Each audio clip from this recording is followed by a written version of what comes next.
Cette semaine, nous rencontrons Irène Désilet. Irène Désilet a passé toute sa carrière dans les services sociaux, dans l'organisation communautaire, en particulier dans la région de l'Estrie.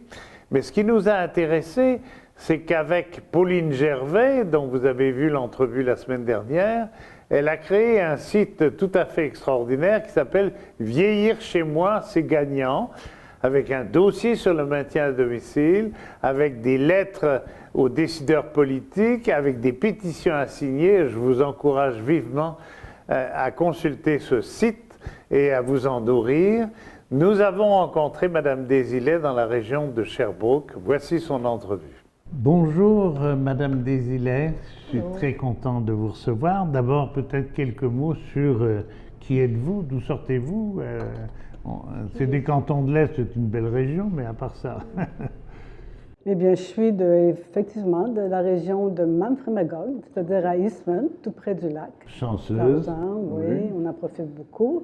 Retraitée depuis une bonne quinzaine d'années, oui. J'ai eu quand même à m'impliquer ici et là dans différents contrats. On est venu me chercher pour quelques travaux qui m'apparaissaient importants de faire aussi. Et j'ai commencé par être bénévole auprès des enfants pour maintenant revenir, à cause de mon amie Pauline Gervais, voilà, vers les personnes âgées auprès desquelles j'ai travaillé une grande partie de ma vie. OK. Puis vous avez une maîtrise de l'Université de Sherbrooke? Oui, en gérontologie, que j'ai fait dans une période où je travaillais. Là. Bon. Et vous avez travaillé comme organisatrice communautaire? Au tout début de ma carrière, mais après, je suis devenue... Ça a dû vous être très utile comme expérience. Je pense que oui, à la fois pour comprendre un petit peu les systèmes dans les municipalités, mais aussi pour comprendre les intervenants de qui j'étais en charge, les intervenants et intervenantes, de qui j'étais responsable. Et puis, donc, vous étiez déjà à la retraite quand vous avez décidé de créer avec Pauline Gervais Vieillir chez moi, c'est gagnant. Absolument. Tout le monde comprend ça. Vieillir chez soi, c'est gagnant. Il me semble, il me semble. C'est évident. Bon sens. Oui. Comment ça se fait que nos gouvernements, quels qu'ils soient, à quelques nuances près, ne saisissent pas que ça devrait être leur priorité? Non, nous ne comprenons pas, effectivement.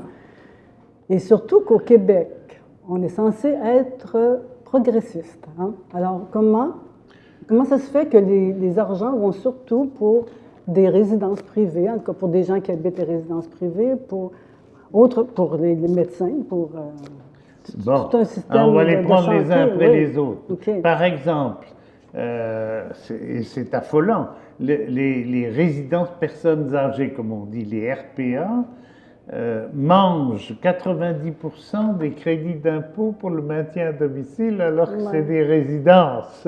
C'est pas forcément, c'est pas tout à fait des domiciles, c'est moins qu'on puisse dire. Comment ça se fait? On peut comprendre que des gens souhaitent aller en résidence privée. C'est attrayant, puis ça peut être sécurisant pour certaines personnes. Mais effectivement, que les crédits d'impôt servent surtout aux personnes, ils servent aux personnes qui vont habiter là, mais on sait qu'ils servent surtout aux propriétaires, là, qui attirent ces personnes-là, parce qu'en les attirant... C'est ça, c'est quand même 600 millions actuellement de nos dollars qui partent là-dedans, alors qu'on a vu, dans la crise du Covid dont nous parlera Pauline tout à l'heure, on a vu que dans ces résidences-là, c'était pas le paradis qu'on nous annonçait, hein, la crise sanitaire a particulièrement nui à la liberté de circulation, d'expression, de loisirs, etc. Alors, on revient au maintien à domicile. Tout le monde sait, on va continuer comme ça, tout le monde sait, sauf le gouvernement peut-être, que maintenir quelqu'un à domicile, au maximum, là, ça coûterait 30 000 $ par année. Le maintenir dans un CHSLD dans les conditions qu'on sait, ça coûte 80 000. Il me semble que même en première année de sciences de la gestion à l'UQAM, on pourrait donner ça à un débutant, il comprendrait. Ouais. Puis on espérait beaucoup qu'avec le nouveau ministre de la Santé, il serait sensible au caractère économique de la chose. Oui. On espère, c'est pas terminé, on est en pleine pandémie, peut-être qu'après ça, on va s'y mettre, on va pouvoir s'y mettre, mais je pense que c'est dans ce sens-là qu'on va insister, nous, pour dire, c'est gagnant. Quand on dit c'est gagnant, là, c'est gagnant pour nous, c'est gagnant pour moi. Moi, je veux mourir chez moi, je veux demeurer chez moi le plus longtemps possible, entouré des miens, entouré de mes voisins, de la communauté, mais c'est gagnant pour mon gouvernement, ça va lui coûter moins cher. Alors, s'il vous plaît, essayez de comprendre cela et essayez d'y travailler. Autrement dit, il y a une opposition quelque part qu'on pourrait appeler le lobby hospitalo-médical, non? Est-ce que, bon, il y a un peu de pharmacie sur les bords aussi? Oui, mais disons que je ne suis pas experte, alors je n'irai pas jusqu'à dénoncer ça avec beaucoup d'éléments en main, là, mais c'est sûr qu'on soupçonne qu'effectivement, que ça ne fait pas l'affaire de tout le monde, forcément, parce qu'on n'y arrive pas. Alors, ça ne doit pas faire l'affaire de tout le monde. Oui, on déduit. Disons qu'on déduit. Okay. Ce que je sais, c'est qu'il y a plusieurs personnes, la majorité des personnes âgées au Québec souhaitent demeurer chez elles. Ça, on le sait, c'est documenté. On sait que ça coûte moins cher, on sait que c'est une bonne formule, puis on n'y arrive pas. Et ça, on peut se poser des questions. Pourquoi? J'espère qu'on aura des réponses un jour avant que je sois trop vieille.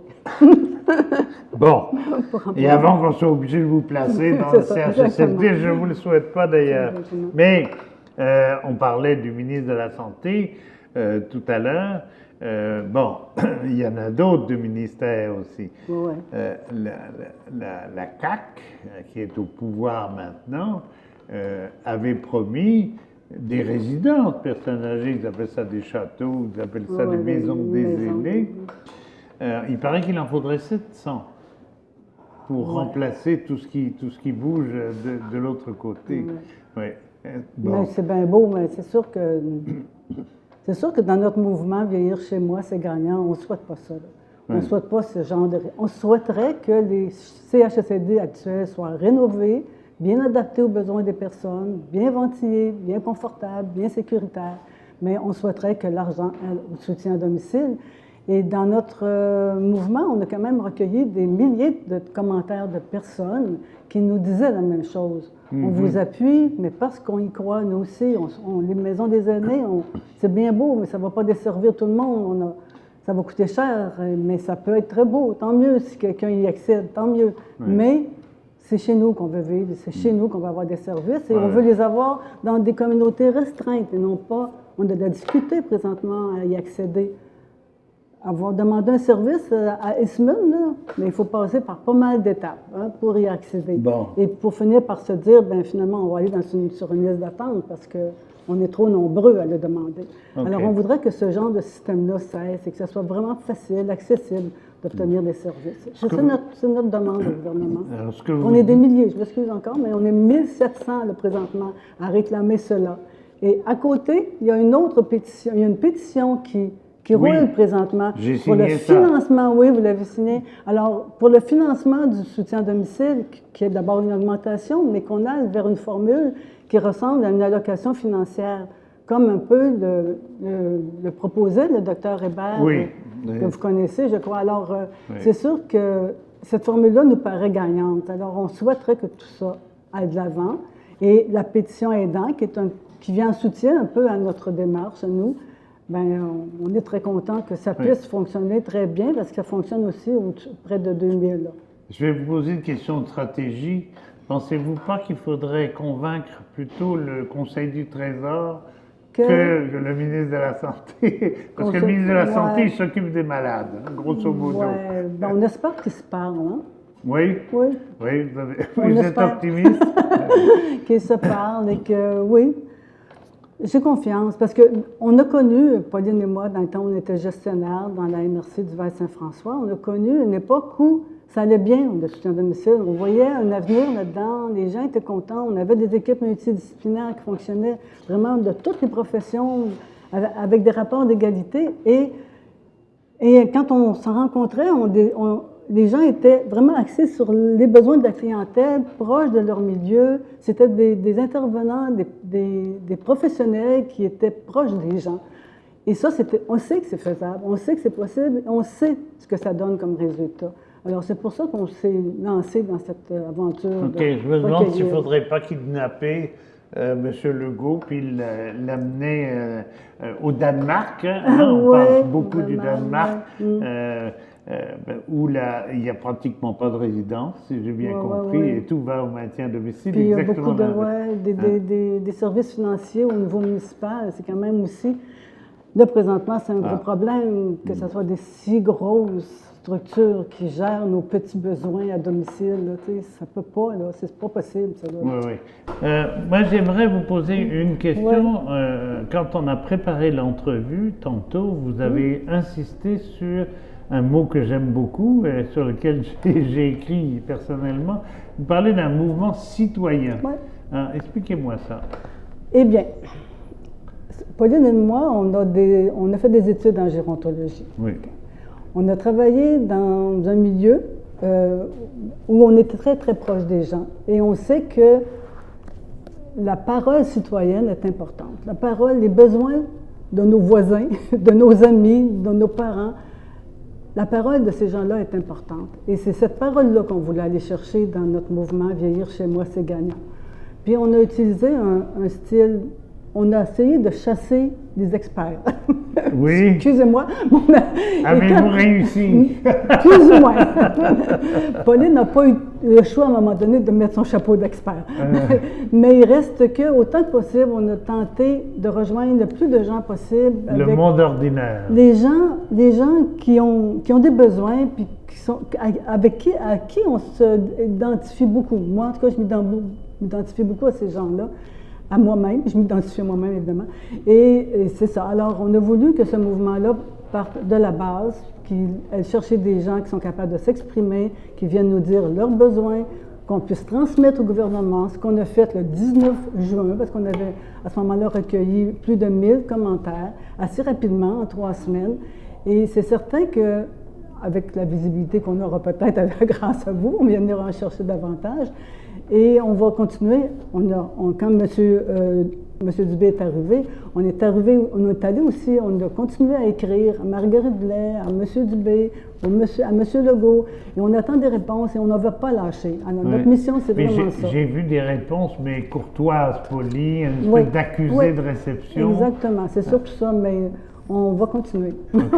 C'est sûr qu'on va pas lâcher. Peut-être une question, mais qui n'est pas du tout malicieuse de ma part. Monsieur Trudeau. Monsieur Trudeau. Monsieur Trudeau à Ottawa. Oui. Monsieur Trudeau commence à beaucoup parler action gérontologique, normes administratives, sécurité des gens de l'établissement. Est-ce que vous pensez que c'est un levier ou un obstacle? Je ne vous demande pas vos convictions politiques, là, mais... Je vous avoue que s'il arrivait avec une proposition qui allait vraiment dans le sens de la nôtre, qui allait vraiment... Je me sentirais très partagée entre être bien contente de cette proposition, être bien mécontente de son ingérence dans nos... Je ne sais pas si ça vous satisfait comme réponse, là, mais je serais très tiraillée. Mais on n'est pas là. Oui, d'autant que, autrement dit, la réponse de M. Legault, ça a été de dire « Hey, il faudrait peut-être donner un petit peu plus d'argent à la santé, que vous n'en donniez davantage. » Bon, alors la bataille des normes, elle sera toujours là dans le décor. Exactement. Mais ça peut être effectivement un levier d'aller chercher au niveau pan-canadien, peut-être autre chose que de la littérature, de l'expertise ou du papier, un levier pour l'action. Je vais répondre la même chose. Je vais me sentir partagée le jour où ça arrivera parce qu'on n'a pas encore rien vu de concret. OK. Vous vous donnez quoi comme échéance? Pour notre mouvement, ben on a commencé en mai, on se donnait 1 an. On verra après. OK. Êtes-vous aidé, subventionné? Oh, pas du tout. Pas du tout. Pas du tout. Bon. Et on nous a approchés pour ça, mais nous, on a refusé. On a dit ça demeure. On ne veut pas avoir de syndicat là-dedans, on ne veut pas avoir de parti politique, on ne veut pas rien avoir, on veut que ça demeure citoyen. OK. C'est beau ça? C'est pas beau? Dernière petite question, parce que tout à l'heure, on a dévié sur la question, mais vous voulez non seulement le monde ordinaire, mais vous voulez des choses localisées, Ouais, bien à échelle humaine. Hein? Oui, décentralisées, Ah, des mon gestions Dieu. décentralisées, des professionnels proches des gens qui le connaissent. En fait, un petit peu un retour Un retour aux à des pratiques. Dans les CLSC, c'était fait pour ça, des CLSC, Ben oui, mais qu'on y retourne ben oui. un peu. Là. Centre local de De services voilà. communautaires. Ah oui. Hein? Puis on a connu des bons moments. Bon. On a connu où il y avait de l'espoir, on voyait un avenir. OK, donc il faudrait restaurer cet On esprit-là. aimerait ça faire un bon bilan de l'avenir. Ben, merci beaucoup, Madame Desilets. Puis bonne chance, on va vous suivre de très très près. Si vous voulez un coup de main à travers les émissions de la QDR, ça sera très volontiers. Oui, j'espère que ça va. Merci beaucoup, Merci monsieur. beaucoup. La QDR aimerait vous rappeler que si vous avez aimé ça, cliquez là. Si vous voulez le faire voir à vos amis, cliquez là. Si vous voulez rien manquer, cliquez là. Et si vous avez besoin qu'on vous le rappelle, cliquez là.